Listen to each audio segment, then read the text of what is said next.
Good morning, everyone. How's everybody doing this morning?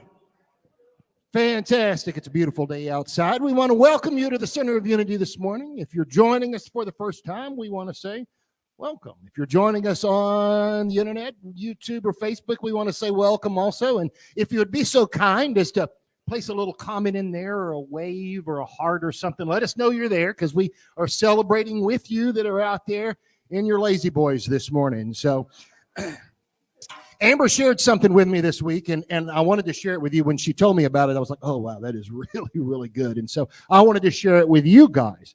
So in Exodus, we know that Moses asked God what his name was. And up to this point, there's no name for God. And so Moses asked God, he said, what's your name? And God gave him an answer. And the way that it's recorded in the original Hebrew is YHWH.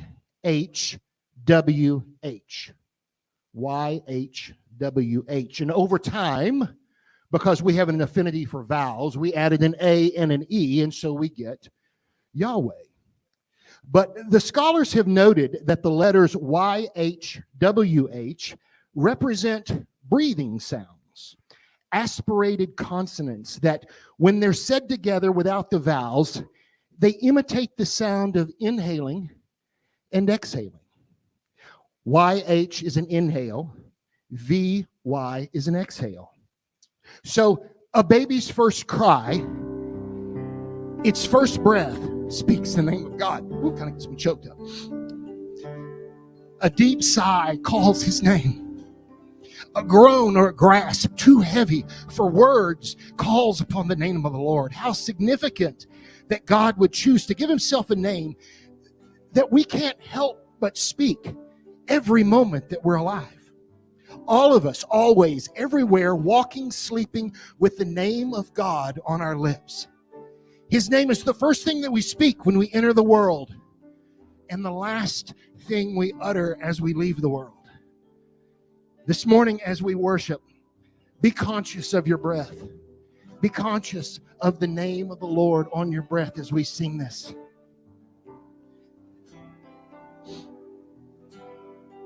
Here we go. You give life, you are love, you bring light to the darkness, you give hope, you restore every heart that is broken. Great are you, Lord. It's your breath in our lungs, so we pour out our praise, pour out our praise. It's your breath in our lungs, so we pour out our praise to you only. You give life, you give life, you are love, you bring light to the darkness, you give hope, you restore every heart that is broken. Great are you, Lord.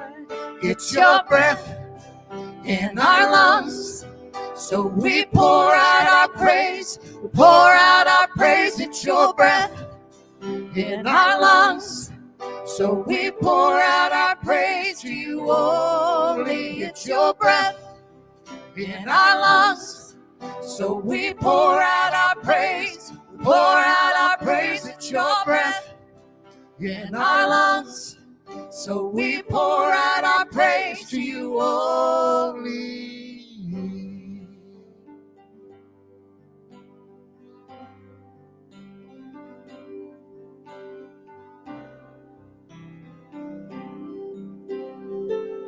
Here we go. All the earth.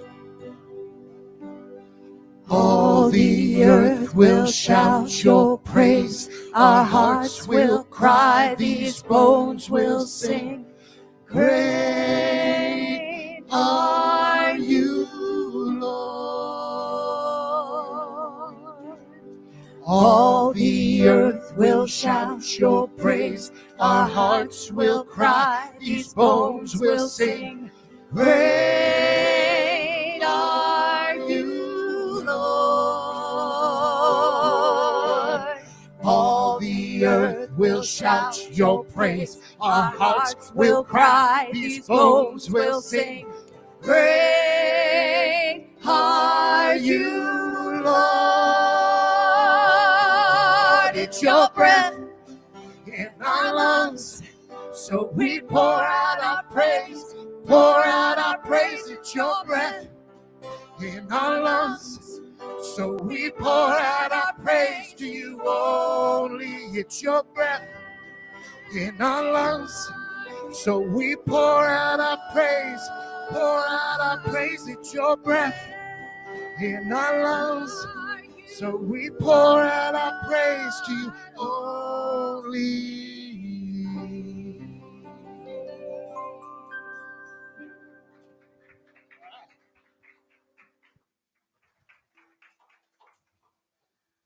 Beautiful. Yay. Well, thanks for sharing that, Jeff. I had not heard that before, so that was something new for me, too. Yeah, I always love learning new stuff. Well, good morning to all of you that are here with us in our fellowship hall, and good morning to all of you who are out there, as Jeff said, from your Barca loungers or whatever other comfy place you might be joining us this morning. I see Julie and Glenda and Sue and Ginny and Charlotte and Audrey. Good morning, Audrey. Miss seeing your face here with us, but glad you're with us here in spirit and in the ability to connect through this beautiful thing of technology.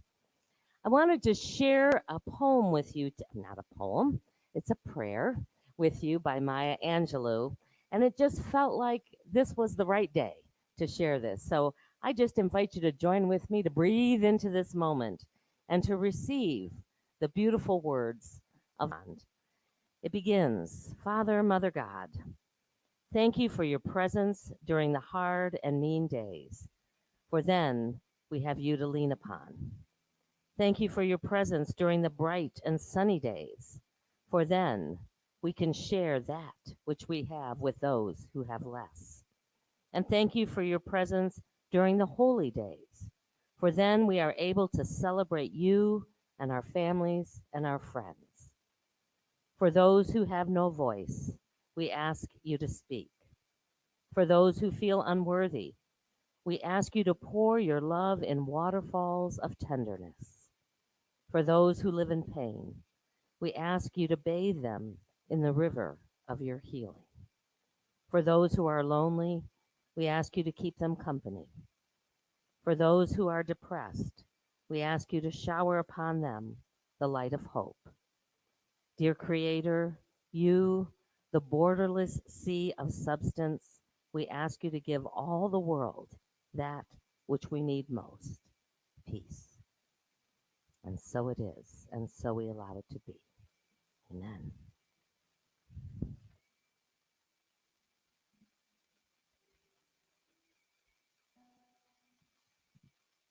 Good morning, everyone. All right. So, our unity principle for today is principle number 1, which states there's one presence and one power in the universe, God, the good and omnipotent.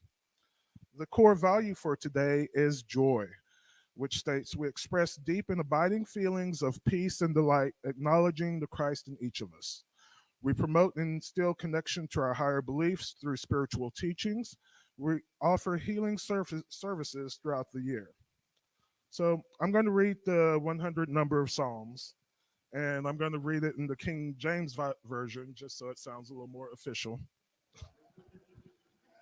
And it says, make a joyful noise unto the Lord, all ye lands. Serve the Lord with gladness. Come before his presence with singing. Know ye that the Lord, he is God. It is he that hath made us, and not we ourselves. We are the people and the sheep of his pasture. So to me, that says, be glad, be joyful. That our Creator loves us, and he looks out after us. For our daily word, today it states, I am grateful to those who inspire me. I admire and respect the sacred calling and work of innovative and groundbreaking thinkers and leaders. The work they have done to forge new paths and lead humanity in new directions inspires me. I've heard inspiration described as the breath, once again, Jeff, the breath of God and inner quickening. This quickening is mine as I forge new paths and boldly journey forward, creating my life anew. To keep divine inspiration flowing, I make time to rest in contemplative stillness. I begin each day with a prayer for a receptive mind and heart. I pray for the courage and clarity to release my rigid expectations. I live in a state of I live in a state of gratitude for the inspiration that flows from God and the opportunity to share it. Then the Lord God formed man from the dust of the ground and breathed into his nostrils the breath of life, and the man became a living being. Genesis 2:7.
So this morning I have the great honor and pleasure to recognize two new formal members into our community. So I would ask that Haley Ferguson and Debbie France come forward.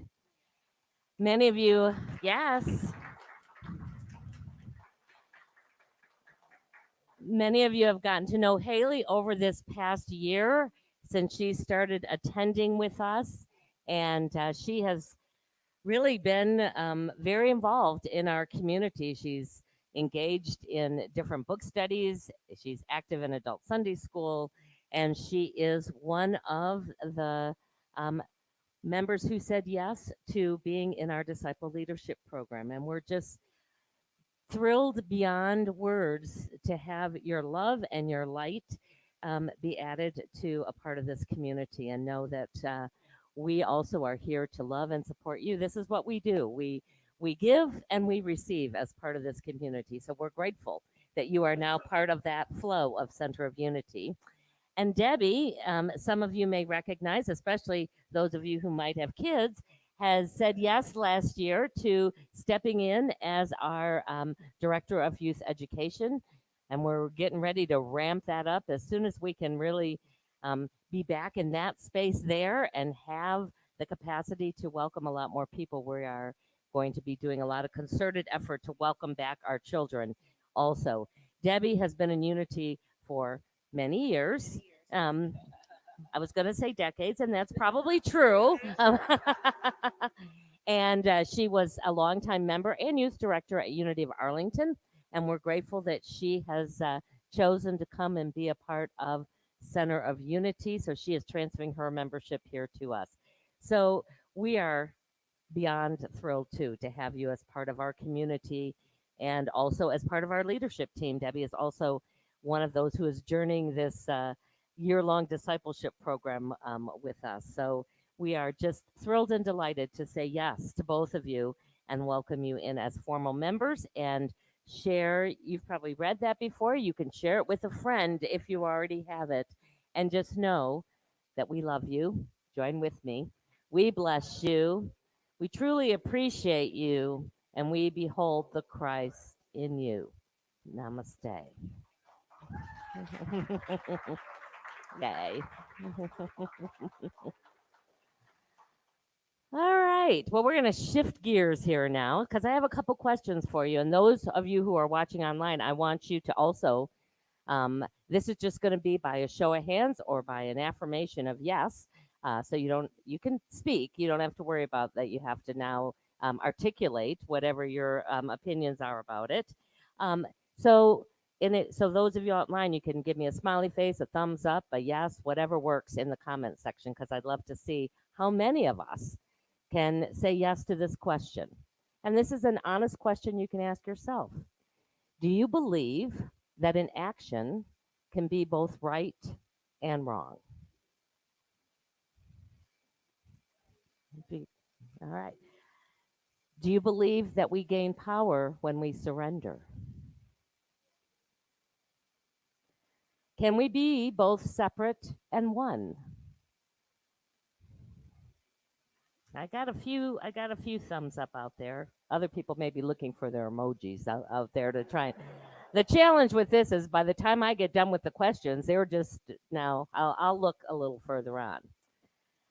You know, Meister Eckhart, a 13th century Christian mystic, said this: "The reality of God is something that can only be grasped within the tension and the clash of opposites, for it opens the eye of the heart." I want you to hear that one more time. The reality of God is something that can only be grasped within the tension and the clash of opposites, for it opens the eye of the heart. These are the kind of questions and values that lead us into this next tier of the spiral dynamics model that we've been looking at. It's wrapping up our series today as we look forward to what is beckoning us as we continue to evolve and grow in a more and more complex world. The next tier of values is represented by yellow and by turquoise. Yes, I wore my colors of the spiral spectrum here today. And this level is pretty new to our culture, to our world. It just started forming about 50 years ago. And individuals who operate from this second tier can fully appreciate the value and can easily communicate with all of the previous levels. That's one of the hallmarks of this next tier. It's not, I'm in this level or that, or I can understand the people with these values, but I see those values as not in the realm of what I would embrace. We can see what's good in all of the values and embrace it all. The value system that this next tier is calling us to is nonlinear, it's flexible, it has the ability to move with the flow of life, it has the ability to change and adapt at perhaps an easier rate than we've experienced in our human journey before now. Those who are in this level of valuing and thinking recognize the interconnectedness of life. And they now choose to rely upon the heart and the wisdom of the heart in addition to the intelligence of the mind. They see life as a kaleidoscope of natural hierarchies and systems and forms, almost like how the orange would see life as this big machine that God created that's working together. They see it in the same, but it's a much more fluid and flexible, not necessarily machine, but flow of life, of the way things move and come together. Here's a glimpse of what it might look like.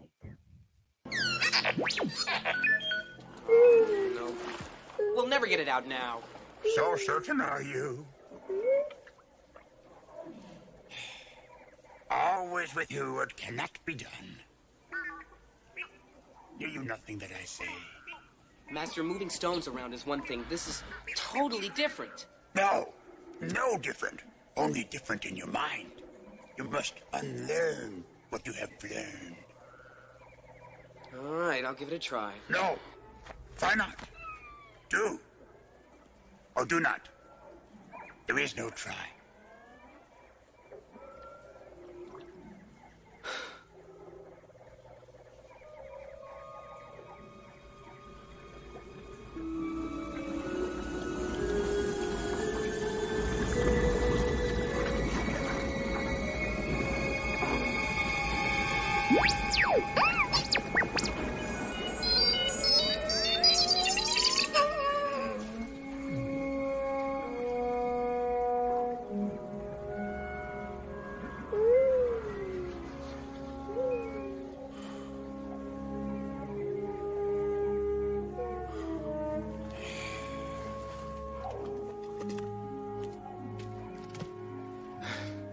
I can't. It's too big. Size matters not. Look at me. Judge me by my size, do you? And where you should not. You want the impossible.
I don't believe it.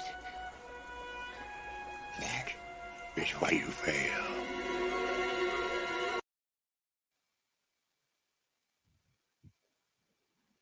May seem like science fiction at the moment, but I believe that it's also a window to what is possible because Yoda demonstrated the kind of power that we can tap into when we embody these values of knowing that we have that energy within us. You know, we've talked about these different power structures as we've looked at the different levels and values that are out there. And the yellow and the turquoise inform us of power within. As we've looked at these different kinds of power, we saw initially that power over, which mainly showed up in the red and the blue, that was power through force, through domination, through control. And then when we got to the orange level, we talked about this idea of power too, that we awakened that we have the power to create things. We tapped into our own creative energy to either build things that brought us more comfort or helped solve the problems that were out in the world. And this power allowed us to achieve, it allowed us to acquire, it allowed us to live a life where we could have whatever we wanted. And then when we looked at the green last week, we begin to see this action of power with, that there is great power when we can join with like minded people and use our collective power to make change. We see that green level of power with emerging throughout, especially this last century plus, in this new thing that we've experienced called movements, whether it was the women's movement, the civil rights movement, and now we're the movement to, have greater environmental care. There's all sorts of ways in which change has happened because there has been a collective group of people using that power with. For the yellow and the turquoise, we move to that final level of power, which is power within, which is what Yoda was able to tap into. And it involves people having a sense of their own innate worth and their own belief in the abilities and of what's possible. This power allows people to recognize that they also have the power to and the power with, and to be conscious of that there's also something called power over, and to look when that might show up as different aspects of these values show up in our lives. It is that power to make a difference that comes from within. And it taps into the God force. It's not individual power. It's not because I'm such a greater human being or I have greater capacities than anyone else. It is only measured by the capacity that we can really truly tap into what in Star Wars was called the Force, and in our world, we would probably label that God Force. Not necessarily for personal gain or success, but rather to benefit the whole. Because remember, one of the values is interconnectedness. I think this is the power that Jesus came and demonstrated when he walked on this earth. He had the power to do whatever he needed to do, but he didn't claim it as his own personal human power. It was the power within. It was the power that was part of his connection with that God force. When he was talking to the people of that time, he was saying to them in a long set of instructions called the Sermon of the Mount, here's how you can navigate life. Here's how life really shows up. And he's talking to people about loving and forgiving each other through all this. And then he gives them an instruction. He says, do unto others, or do to others, what you would have them do to you. And it makes sense, that you want to treat others the way that you would want to be treated. And I think, people could grasp that even at the red and blue levels that they were at the time that it was being spoken. But if we apply this new value system, this new lens, this new understanding, and I think if Jesus was here today speaking to us, he would say this: as you do to others, you do to yourself. Can you hear the difference? It is recognizing that it's not just about our behaviors to other people, it's understanding that what we put out is also part of our experience. As we talk to people and do that from a place of anger or hate, we are being angry and hating ourselves. There can't be any separation. It's not them and us, it is just us. The two can't be separated because in the greater reality of life, they're one. So we get motivated from whether we're in this individual state or this collective state of values to do this, because if you're one who it's all about me, because it helps me. If it's all about everyone else, then it helps everyone else. It's both. It's both and.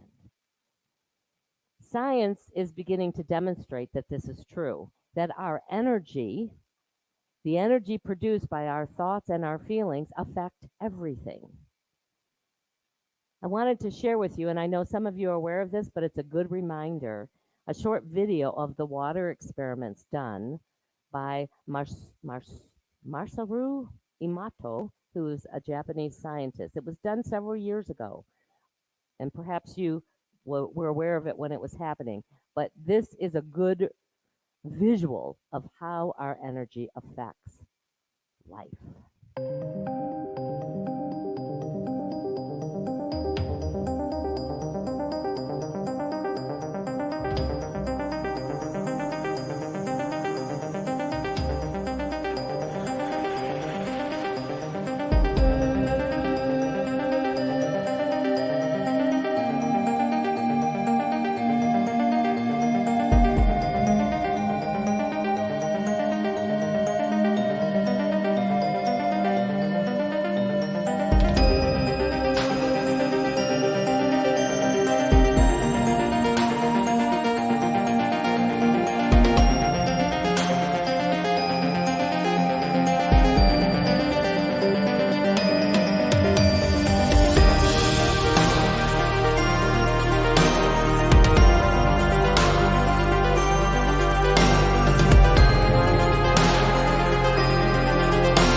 I just borrowed it from, so obviously they have something else that they want to show you after that.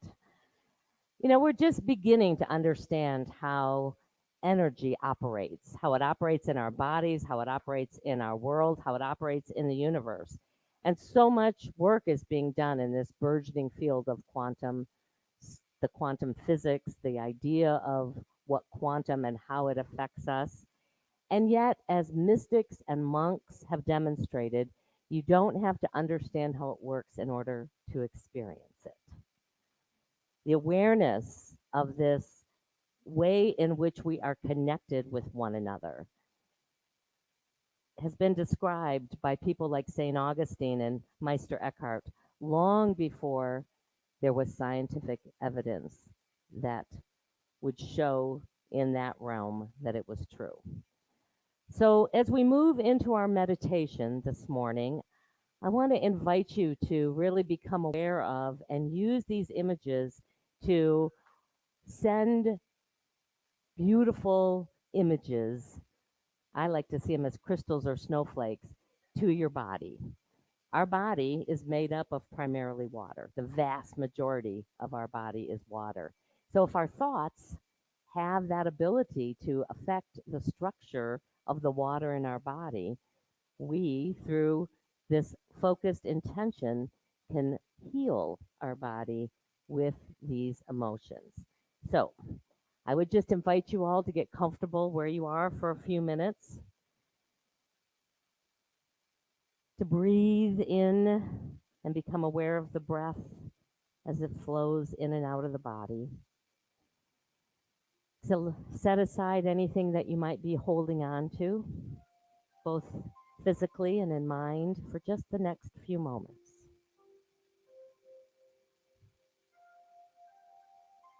Perhaps closing your eyes, or if you would like to look at these beautiful expressions of these emotions up on the screen. To feel your feet as they are on the floor, and imagine that there is an energy moving out through the soles of your feet down deep into the earth, grounding you in this time and in this place. Feeling that sense of nurture, that sense of richness that the earth provides for us.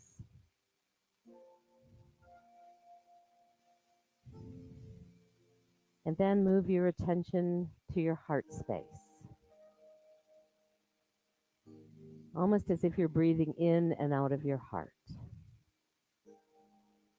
And if there's lots of thoughts moving through your mind right now, see if you can't imagine that thinking part of you slowly sinking down until it also comes to gently rest in the center of your chest. This is what the mystics have called the eye of the heart, that allows us to see beyond what our physical eyes can comprehend, what our senses can inform us, to the world that is just as present, but in a very different way.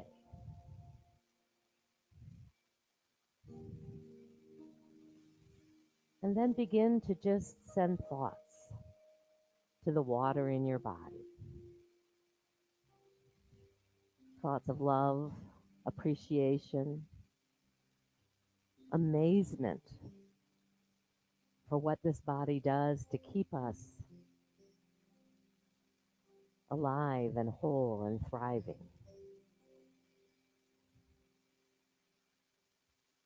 If there's parts of the body that are challenged right now, send them your compassion.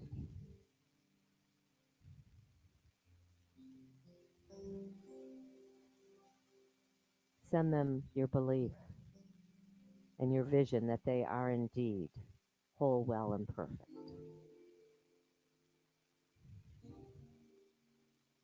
Imagine that there are beautiful patterns being formed through the water in your body.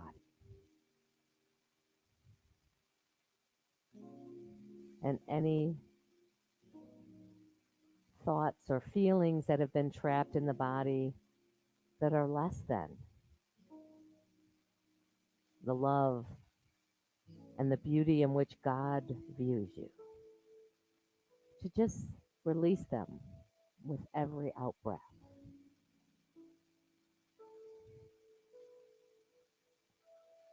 Just take another 30 seconds to a minute as we allow the silence to support us in doing this work.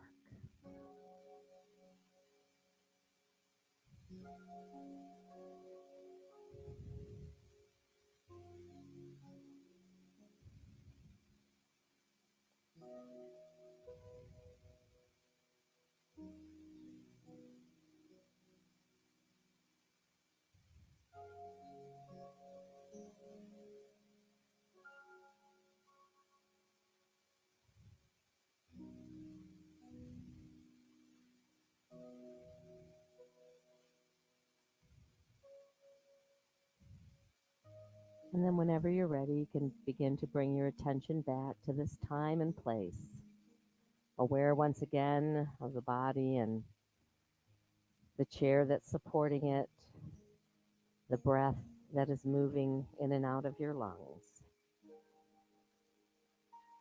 And give thanks one final time to the beauty that life holds for each of us.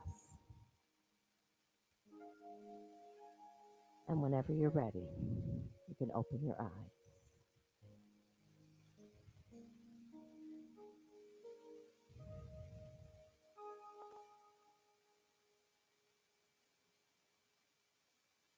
So, as I was doing research on this series, I ran across an article at a website called integralchurch.com, which is really about try to re-look at and understand Christianity through some of these different spiral dynamics level.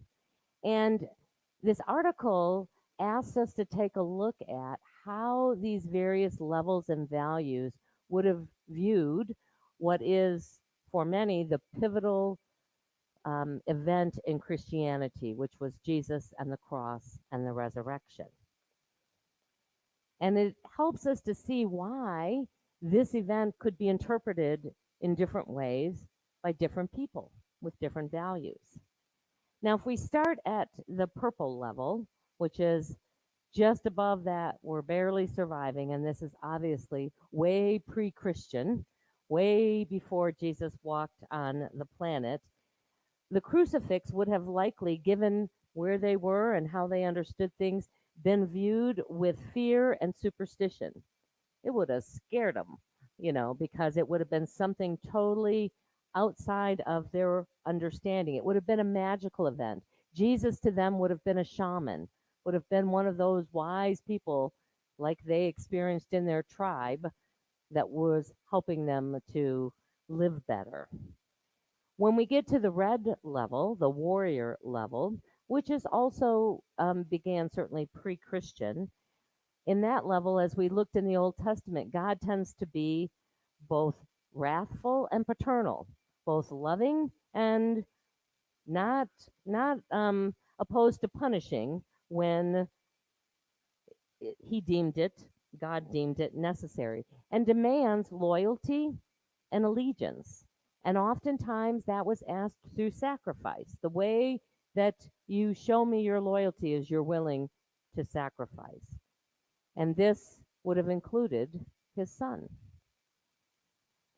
The blue traditional level, which is the level that a good majority of Christianity lives in right now, would understand Jesus as the literal Son of God and the cross as a symbol of that sacrifice. Again, we're still into this understanding of sacrifice, but this sacrifice was for us, it was for our sins, and it was to demonstrate Jesus' victory over death and hopefully begin to awaken us to this is just a little part of the journey right here. There's a lot more to it once we leave our bodies. When we move into the orange and the modern level, we enter the realm of the skeptic and the scientist. That what was rising up in the orange level. And the cross then becomes sort of reframed, representing the vertical spirit or infinite, and the horizontal becomes the limitations of this finite body and life. And so it's spirit overcoming the finite of who we are. And some begin to see themselves in the world as part of this vast, wondrous machine. All the philosophers, the people of that time, sort of see this as a big working machine, the whole universe unfolding as it's doing its work. And the cross becomes recognized as this metaphysical way of understanding it, of crossing out our negative thoughts. And it also becomes the recognition that we too can be resurrected, just as Christ was. We too can embody that same presence that Jesus did. At the yellow and the integral level, one seeks to connect directly with this Christ consciousness. Yeah, that's my multi-spectrumed picture of Jesus up there. The symbology of the Christ at this level can be embraced and reframed in many ways. We can see it and embrace it at all the different levels and the way that they would understand it and view it. Jesus and his presence here can be viewed in a multitude of ways. And for those of you going, it's this way, or you can't say yes to all of those things.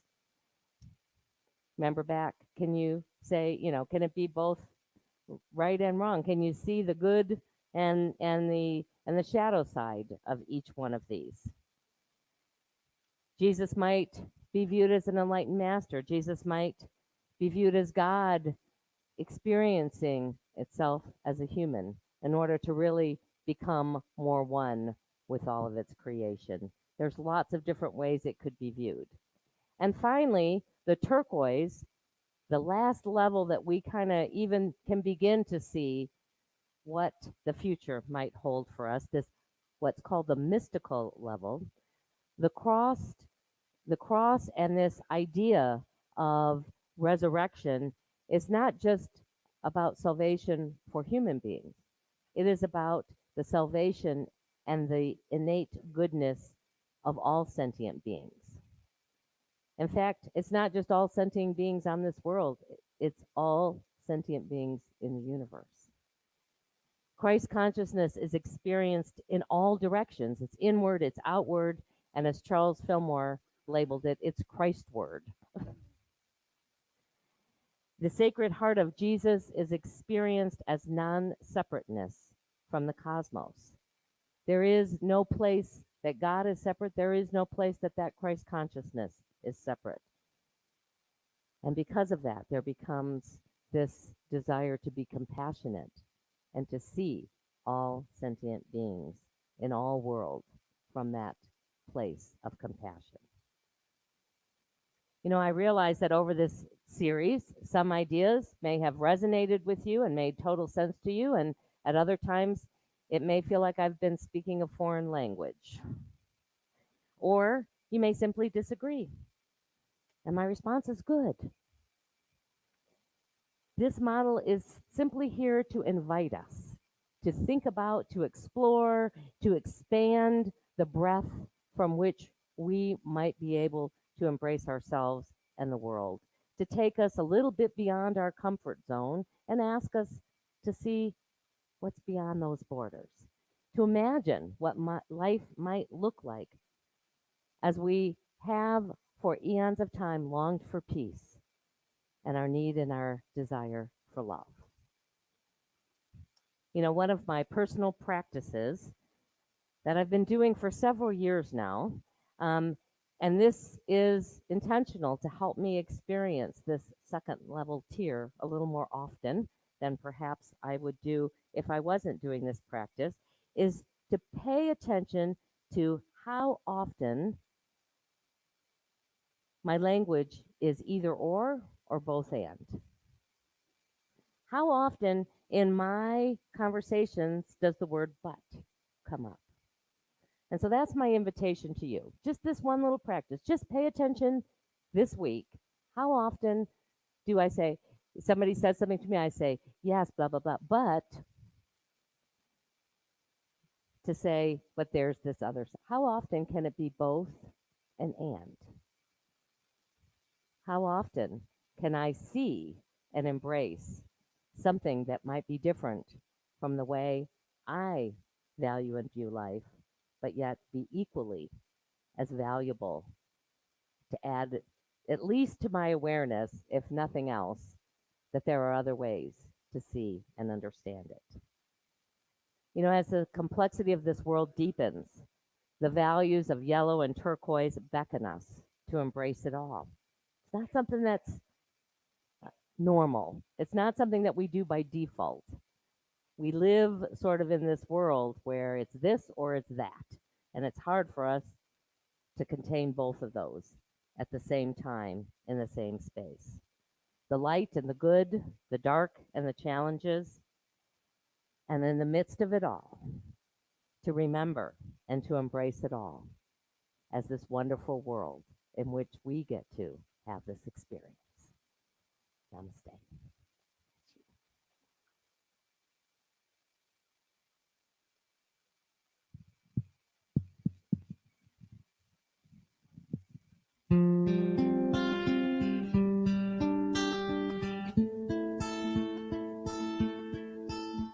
I see trees green, red roses too.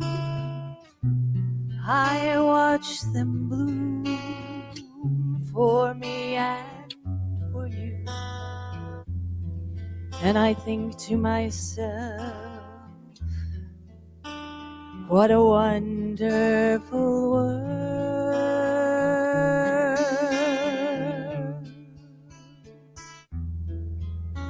I see skies of blue and clouds of white, the bright blessed day, the dark sacred night.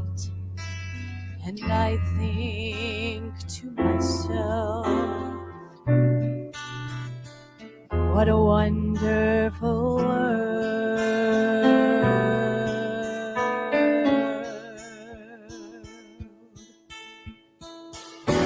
Colors of the rainbow, so pretty in the sky, are also on the faces people passing by. I see friends shaking hands, saying, how do you do? They're really saying, I love you.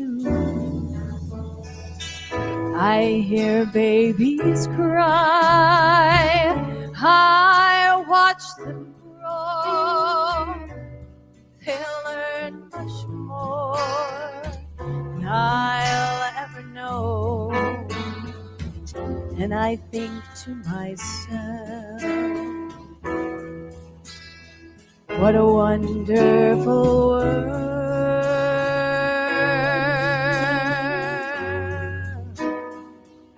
Yes, I think to myself,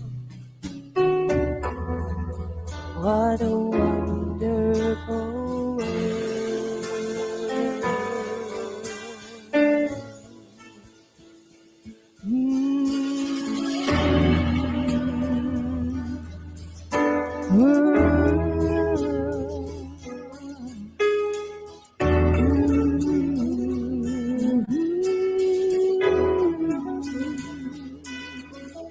I see friends shaking hands, saying, how do you do?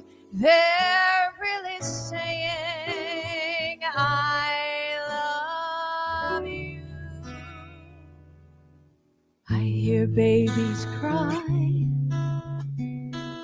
I watch them grow. They'll learn much more than I'll ever know. And I think to myself, what a wonderful world. Ooh, yes, I think to myself, what a wonderful world.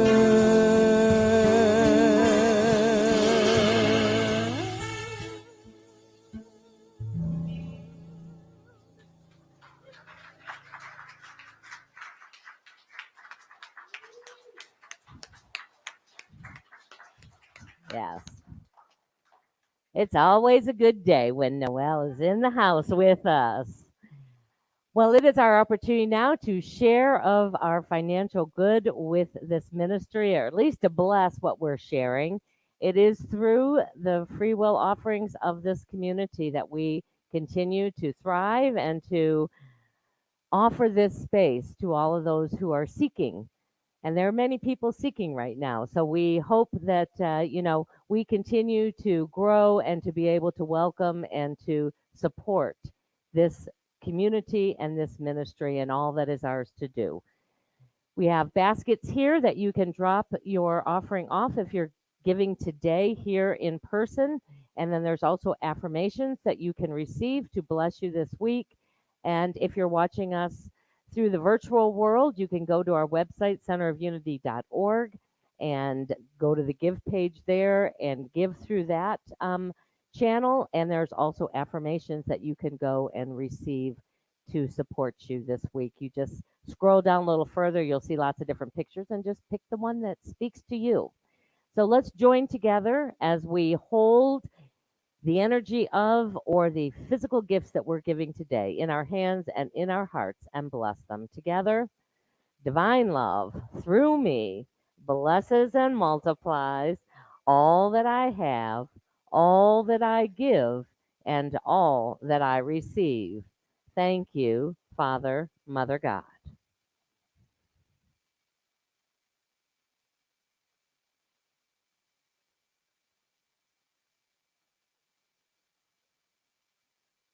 To all visitors, welcome, welcome, welcome.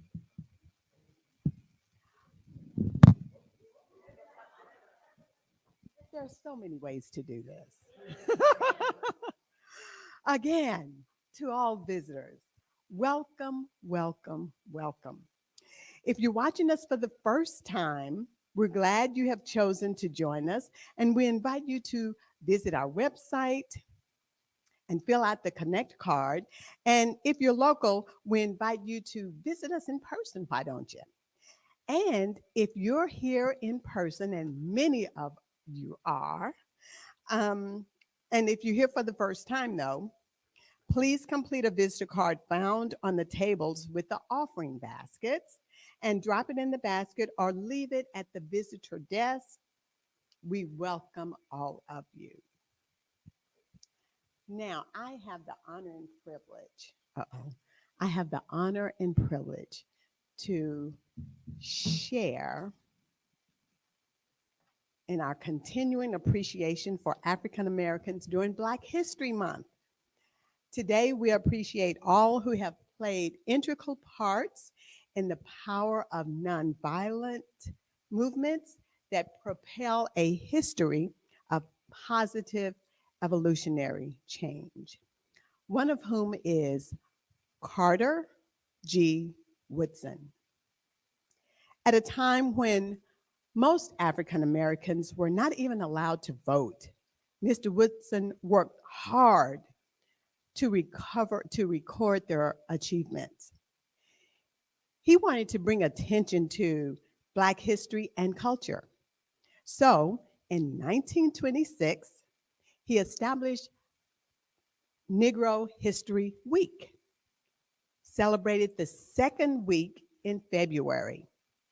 He chose the second week because it coincided with the birthdays of two men who were instrumental in helping to abolish slavery: Abraham Lincoln and Frederick Douglass. During the 1960s, Negro History Week evolved into Black History Month. And in 1976, then President Gerald Ford officially recognized Black History Month during the country's bicentennial. On Monday, January 31st, 2022, President Joe Biden officially proclaimed February 22nd as National Black History Month, as has every president since President Ford. And Black History Month doesn't just happen here in the US. Black History Month is an international celebration. In the United Kingdom, Black History Month is annually celebrated throughout the month of October.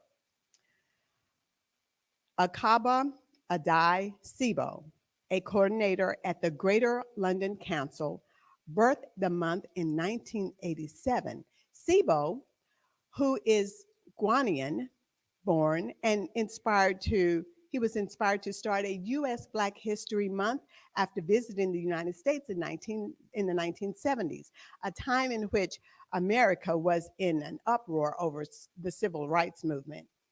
He did this in the UK. Black History Month is celebrated in October due to the African tradition that African chiefs would meet in October to dispute conflicts and to make agreements. So Black History Month is international. I thank you for joining in this celebration of Black History Month as we celebrate Carter G. Woodson and Mr. Sebo.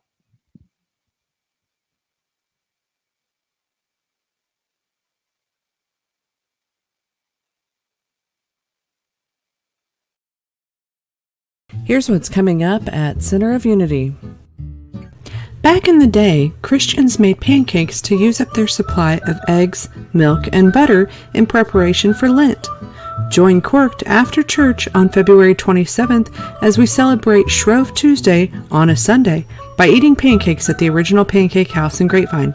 Please RSVP to Barbara Looters by February 23rd.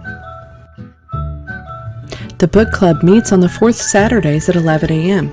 Join us on Zoom on February 26th as we discuss Anxious People from the #1 New York Times bestselling author Friedrich Bachmann.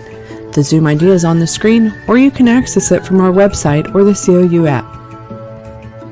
We're looking for someone to do the monthly birthday and anniversary cards to our congregants.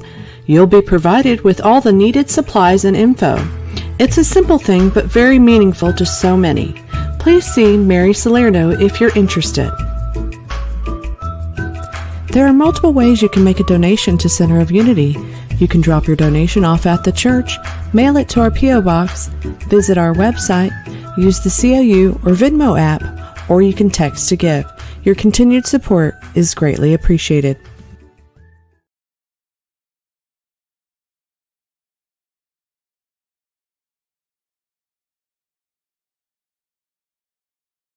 Together, and let's do our peace song, shall we?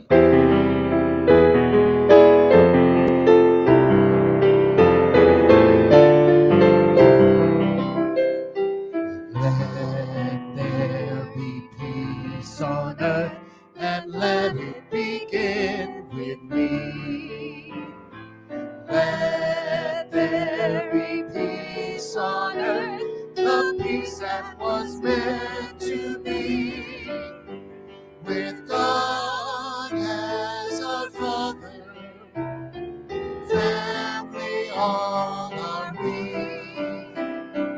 Let me walk with my family in perfect harmony.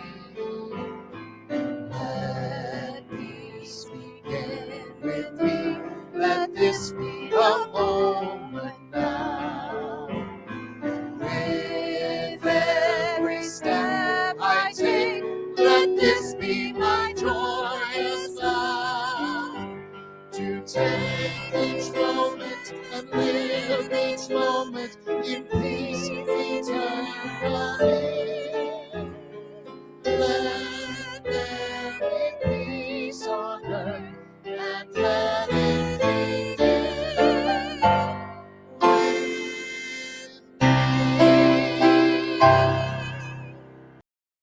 And so as we go into this week, we go in with the awareness that things can be both and we go knowing our prayer for protection. Together, the light of God surrounds us. I am the light of God. The love of God enfolds us. I am the love of God. The power of God protects us. I am the power of God. The presence of God watches over us. I am the presence of God. Wherever we are, God is, and all is well. Have a beautiful week, everyone.